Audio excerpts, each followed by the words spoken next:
दोस्तों, एक जवान लड़की ने अपनी माँ से जिना करने की इजाज़त मांगी। माँ ने उसको नसीहत करने की कोशिश की, क्योंकि यह काम माशरे की नज़र में बाइस शर्म और दिन की नज़र में हराम है। हर वो शख्स जो खूबसूरत माल व दौलत रखता है, उसका मकाम माशरे में ख़त्म हो जाता है। लेकिन लड़की ने वो काम करने पर बहुत ज़्यादा इसरार किया। उसकी माँ ने उसकी बात मान ली, लेकिन कुछ शराइत के साथ। उसकी माँ ने कहा, अगर तुम मेरी इन चंद शर्तों में कामयाब हो जाती हो तो फिर तुम्हारा इख्तियार तुम्हारे हाथ में होगा। माँ की पहली शर्त यह थी कि सुबह बादशाह के महल के सामने जाकर खड़ी हो जाओ, और जब बादशाह महल से निकले और तुम्हारे नज़दीक से गुजरने लगे तो तुम उसके सामने गिर जाओ और बेहोश हो जाओ, और बाद में देखना कि तुम्हारे साथ क्या होता है। लड़की ने माँ की शर्त को कबूल किया ताकि मालूम कर सके इस तरह करने से क्या होता है। दूसरे दिन सुबह जाकर बादशाह के महल के सामने खड़ी हो गई, और जब बादशाह वहां से गुजरने लगा तो बादशाह के सामने गिरकर बेहोश हो गई। बादशाह बहुत तेजी के साथ उसकी तरफ दौड़ा और उसको जमीन से उठाया, और बहुत से लोग उसके इर्द गिर्द जमा हो गए। थोड़ी देर के बाद लड़की ने जाहिर किया कि वो होश में आ गई है। बादशाह फिर तेजी के साथ उससे दूर चला गया। लड़की अपनी माँ के पास आती है।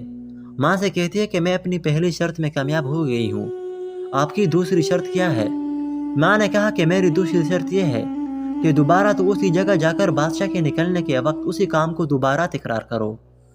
लड़की ने माँ की शर्त को कबूल कर लिया, लेकिन इस दफा बादशाह न आया, लेकिन उसका वजीर आया, और उस लड़की ने वजीर के सामने वही काम किया। वजीर ने इस लड़की को उठाया। थोड़ी देर बाद लड़की ने अपने आप को यूं जाहिर किया कि होश में आ गई है, और वजीर का शुक्रिया अदा किया। फिर लड़की उस जगह से उठ गई और घर जाकर अपनी माँ को दूसरी शर्त के बारे में बताया कि दूसरी शर्त भी पूरी हो गई है। लड़की ने अपनी माँ से तीसरी शर्त पूछी तो माँ ने फिर दोबारा वही काम करने के लिए कहा। लड़की ने यह तीसरी शर्त भी कबूल कर ली। जब वो काम अंजाम दिया तो उस वक्त बादशाह और वजीर के बजाय सिपाहियों का सरबराह उसके पास आया, और उसने इस लड़की को उठाकर रास्ते से हटा दिया और छोड़ दिया, और उस दफा लोगों में से कोई भी उसके नजदीक न आया और तन्हा छोड़कर चले गए।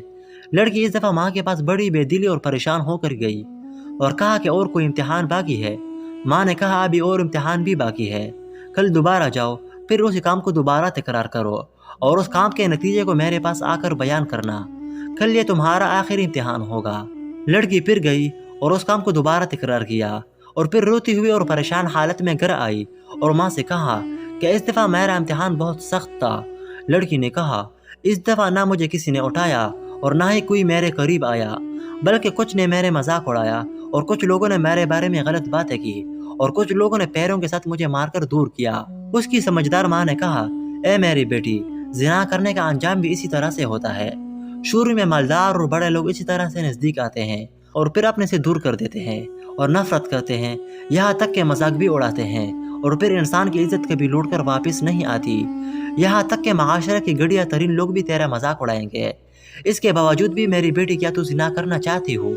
लड़की को माँ की बात समझ आ गई और उसने अपनी माँ का शुक्रिया अदा किया और कहा कि मेरी प्यारी माँ, मैं कभी भी इस काम को अंजाम नहीं दूंगी, अगरचे आसमान और ज़मीन मेरे ऊपर गिर जाए, क्योंकि जिना सिवाय जिल्लत और हकार से कुछ भी नहीं है।